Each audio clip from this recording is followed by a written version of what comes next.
Hello నమస్తే, నేను మీ సురేష్. ఎన్టీఆర్ జిల్లా తిరువూరు నియోజకవర్గం. ఇప్పుడు జిల్లాలోనే కాదు రాష్ట్రంలో కూడా ఇప్పుడు ఈ నియోజకవర్గం అంటే తెలియని వాళ్ళు ఉండరు.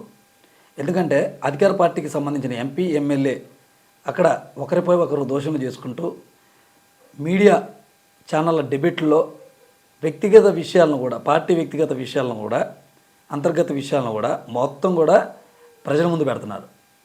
దీని ద్వారా రాజకీయ నాయకుల్లో ఉన్నటువంటి అవినీతి, టికెట్ల వ్యవహారంలో పార్టీలు అనుసరిస్తున్న తీరు మొత్తం కూడా బట్టబయలైపోతూ ఉంది. తెలియని ప్రజలకు కూడా తెలుస్తుంది. సోషల్ మీడియా విజృంభణ ఎక్కువగా ఉండటం వలన చాలామంది రాజకీయాల పట్ల చైతన్యవంతులు అవుతున్నారు. సో ఇక విషయానికి వస్తే కొలికిపూడి అలాగే కేసినేని చిన్ని వ్యవహారాలు మనం చూస్తూనే ఉన్నాం. అన్ని మీడియా ఛానల్స్లో ఈ వార్తలు చూస్తున్నారు. దీనిపైన విశ్లేషకులు కూడా అనేక విశ్లేషణలు చేశారు. డైలీ టీవీలో ఇదే మసాలా వార్తలు అన్నమాట. దీనిపైన ముఖ్యమంత్రి అనేక సార్లు సీరియస్ అయ్యారు.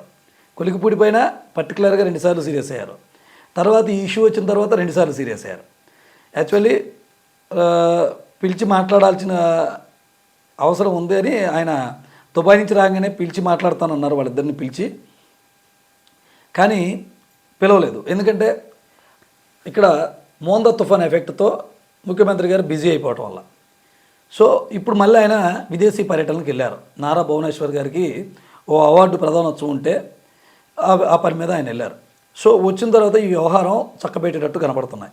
మీడియా ఛానల్స్లో కొన్ని మీడియా ఛానల్స్లో ముఖ్యంగా తెలుగుదేశం పార్టీకి అనుకూలంగా ఉన్న కొన్ని ఛానల్స్లో బాగా తెలుగుదేశం పార్టీకి భజన చేసే వాటిలో మట్టుకి కొలికిపూడి సస్పెండ్ దరిదాపుల నుంచి ఆయన అధికారంలోకి వచ్చిన కాడి నుంచి ఆయన ఎమ్మెల్యేగా గెలిచిన కాడి నుంచి ఇదే వెర్షను. ఒక 6 నెలలేమో బాగున్నట్టున్నారు. సో కొలికిపూడి విషయంలో 2 మాటల్లో చెప్పాలంటే ఆయనకి అతి కొంచెం ఎక్కువైనా చెప్పాలి. అందరితో దురుసుగా ఉంటాడు. దాన్ని ముక్కుసూటితరం అని కొంతమంది అంటే కాదు ముట్టిపోగరని కొంతమంది అంటారు. జర్నలిస్టుల విషయంలో కూడా ఆయన ఒకసారి వారిపై నోరు బారేసుకొని క్షమాపణలు చెప్పిన ఘటనలు ఉన్నాయి. అదేవిధంగా అధికార పార్టీ ఎమ్మెల్యే అయ్యుండి ఒక సాధారణంగా ఒక ఎంపీపీ స్థాయి వ్యక్తిపై, అది ప్రతిపక్షంలో ఉన్న అతనిపై రోడ్డుపై కారుకి ధర్నా చేసి నిరసన తెలిపిన ఘటనలు కూడా ఉన్నాయి. అంటే తను పరిపాలించే దాంట్లోనే ప్రతిపక్ష నాయకులు చేయాల్సినటువంటిది, లేకపోతే సాదాసీదాగా ఉండే నాయకులు చేయవలసినటువంటి ధర్నాలు కూడా అతనే చేస్తాడు. సో ఆయనకి ఉద్యమ బ్యాక్గ్రౌండ్ ఉంది కాబట్టి సో అది చేశారనుకుందాం. సరే, ఇక విషయానికి వస్తే కొలికిపూడి సస్పెండ్ చేయడం అంత తేలిక, లేదా కొలికిపూడిని తేలిగ్గా తీసుకోకూడదు. ఎస్, కొలికిపూడిని అనేది చాలా తేలిగ్గా తీసుకోకూడదు. ఎందుకంటే అక్కడ జరుగుతున్న ఇష్యూ మనం చూడొచ్చు. 1-2 ముక్కలు అది కూడా చెప్పుకుందాం. ఎంపీ కేసినేని చిన్ని అక్కడ కార్యాలయాలు పెట్టించో లేకపోతే మరొక రకంగానో కొన్ని కార్యక్రమాల్లో అధికారికంగా పాల్గొంటున్నారు. అది కూడా ఎమ్మెల్యే లేకుండా, ఎమ్మెల్యేకి ఇంటిమేషన్ చేయకుండా అనేది కొలికిపూడి వాదన. అయితే మిగతా నియోజకవర్గాలు ఉన్నాయి. మిగతా నియోజకవర్గాల్లోకి కేసినేని చిన్ని ఎందుకు వెళ్ళరు? అక్కడ ఎందుకు కార్యాలయాల ప్రారంభోత్సవాలకు వెళ్ళడు, ప్రభుత్వ కార్యకలాపాలకు వెళ్ళడు? ఆహ్వానిస్తేనే వెళ్తారు, మిగిలిన చోట వేలు పెట్టడు. కానీ ఇది ఎస్సీ నియోజకవర్గం కాబట్టే వేలు పెడుతున్నారని ఒక విమర్శలు గట్టిగా వినపడుతున్నాయి. కొలికిపూడి ఏమన్నా తక్కువ అంటే ఆయనకు ఉన్నటువంటి ఆ ముక్కుసూటితనం కావచ్చు, మరోదేమిటైనా కావచ్చు. మళ్ళీ గెలుస్తామో అనుకుంటున్నారో, లేకపోతే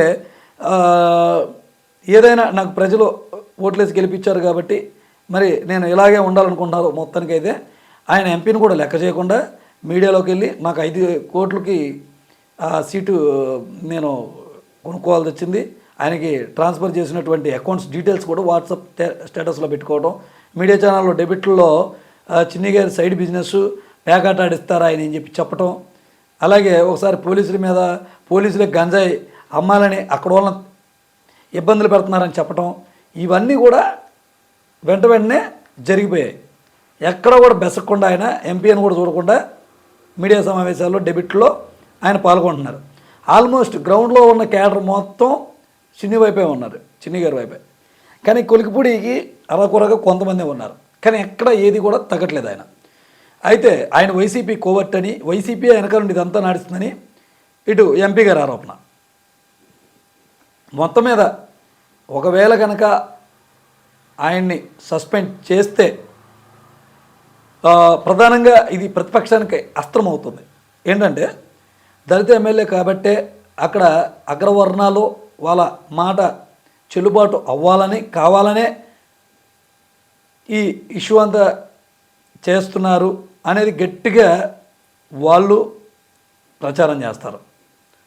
సో తెలుగుదేశం పార్టీలో దళితుల ఎమ్మెల్యేలకు ఇచ్చే గౌరవం ఇదే అనే బ్రాండ్ అనేది పడుతుంది. స్వయం ఆయన కూడా ఆరోపణలు చేస్తున్నారు. కాబట్టి ఒకవేళ వైసీపీ టచ్లో ఉంటే అప్పట్లో రఘురామకృష్ణరాజు గారు ఏ విధంగా రెబల్గా ఉన్నారో ఇప్పుడు టీడీపీకి రెబల్గా ఈయన కొనసాగుతారు. ఇప్పుడు అలాగే కొనసాగుతున్న ఒక ఆరోపణలు కూడా ఉన్నాయన్నమాట. సో ఒకవేళ సస్పెండ్ చేస్తే ఒకటి ఆయన సైలెంట్గా అయితే ఉండరు, ఇంకా పార్టీ అంతర్గతంగా జరిగినటువంటి వ్యవహారాలని అన్నీ కూడా బయటపెట్టే అవకాశాలు ఉంటాయి. ధైర్యం చేసి సస్పెండ్ చేస్తే ఇవంతా కూడా ఇంకా బయట పెడతారు. ఎందుకంటే అప్పుడు రఘురామకృష్ణరాజు గారు ఇట్లాగే చేసేవాళ్ళు.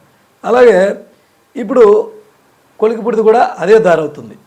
సో ఏంటంటే ఇప్పుడు ఇక్కడ ఒక అగ్రవర్ణానికి చెందినటువంటి ఎంపీగా ఆయన ఉన్నారు, దళిత వర్గానికి సంబంధించిన వ్యక్తిగా ఎమ్మెల్యే ఉన్నారు కొలికిపుడి.